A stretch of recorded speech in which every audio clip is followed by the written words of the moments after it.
मिरच्या बाजारातून आणल्यानंतर स्वच्छ धुवून कोरड्या करून घ्यायच्या आहेत. नमस्कार, स्वयंपाक चॅनलमध्ये आपलं सर्वांचं स्वागत आहे. आज आपण पाहणार आहोत फक्त 3 साहित्यात सांडगी मिरची कशी बनवायची ते आजच्या व्हिडिओमध्ये आपण पाहणार आहोत. तर त्यासाठी आपल्याला लागणार आहे इथे मी 3 चमचे मोहरीची डाळ घेतली आहे, 1 मोठा चमचा भरून हळद घेतली आहे आणि 3 चमचे मी मीठ घेतले आहे. तर हे 3 साहित्यात आपल्याला सांडगी मिरची बनवायची आहे. आणि त्यासाठी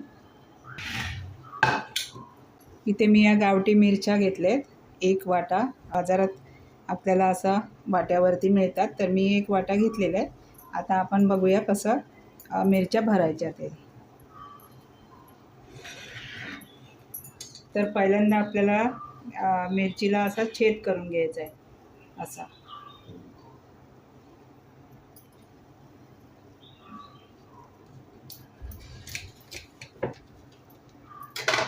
हे बघा,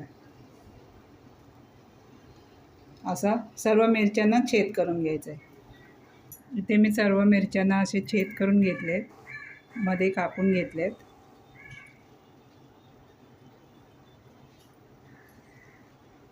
आता आपण हे मोहरीची डाळ, मीठ आणि हळद मिक्स करून घेऊया.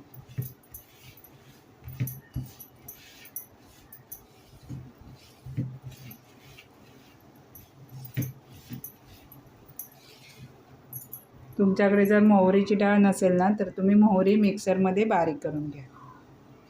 आता आपण हा मसाला मिरचीमध्ये भरून घेऊया.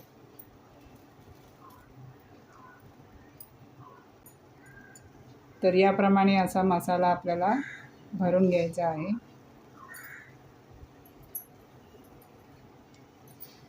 आता आपण असेच सर्व मिरच्या भरून घेऊया. इथे मी सर्व मिरच्या भरून घेतल्यात. आता आपण या स्टीलच्या ताटात काढून घेऊया.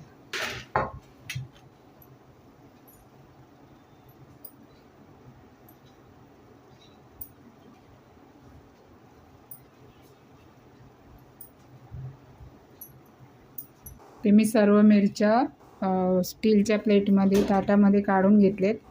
आणि हा जो राहिलेला मसाला आहे तो आपण कोणत्याही लोणच्यामध्ये वापरू शकतो. आता हे आपण उन्हामध्ये सुकवायला ठेवूया.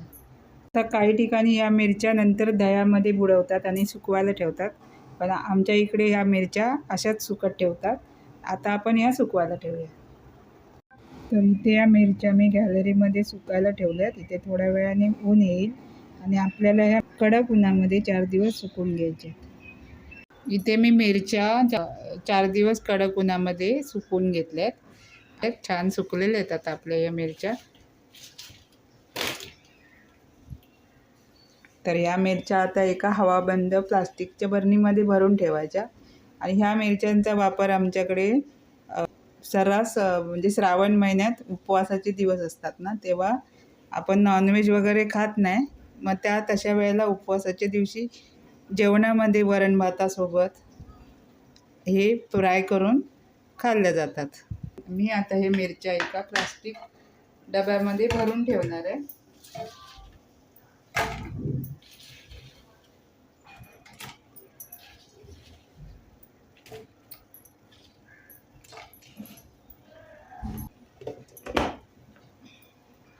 आणि आपल्याला जेव्हा पाहिजे तेव्हा त्या फ्राय करून खायच्या आहेत. तर आमच्याकडे या पद्धतीने अशा या सांडगी मिरच्या बनवल्या जातात. तुमच्याकडे सांडगी मिरची कशा पद्धतीने बनवली जाते ते कमेंटमध्ये सांगा. आणि व्हिडिओ आवडला असेल तर व्हिडिओला लाईक करा, शेअर करा आणि सबस्क्राईब करायला विसरू नका. धन्यवाद.